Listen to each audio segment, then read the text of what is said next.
மிக மிக முக்கியமான ஒரு காலகட்டத்தில் நாம் இருக்கிறோம். நான் ஏன் இதை இவ்வளோ அழுத்தமாக சொல்கிறேன் அப்படின்னா,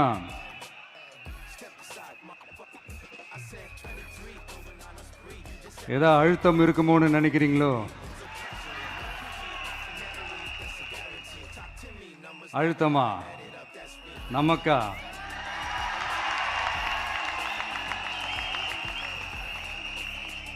இந்த அழுத்தத்துக்கெல்லாம் அடங்கி போற ஆளா இந்த ஆளு?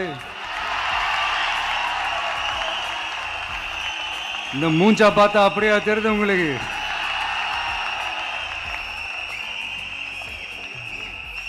அதனால அப்படியெல்லாம் நடக்காது. அதுவும் முக்கியமா நம்ம கிட்ட அதெல்லாம் நடக்கவே நடக்காது.